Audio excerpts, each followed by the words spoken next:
just wanted to pop in and show you the coolest hack that I have seen yet. Watch this. Okay, so we're gonna lay our t-shirt flat on the bed, and then you're gonna pinch about 3 inches away from the collar. Then you're gonna go straight down, pinch it right in the middle of the t-shirt. Pinch it here, so you pinched it. And then you're gonna take and fold that over your hand.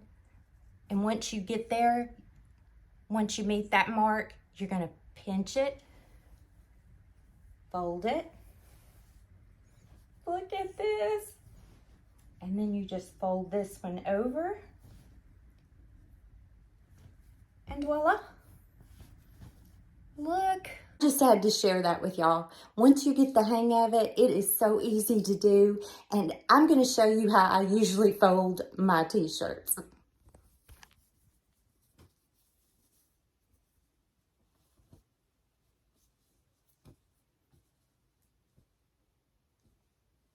Don't judge me. I know that looks bad, but I figure they're in the drawer and nobody can see them. But it is so nice to open your drawer and see all your t-shirts folded so nice and neat. Now I'm going to go back through my dresser drawers and I'm going to fold all the t-shirts that way. Oh, some of you people are just absolutely genius. I love it.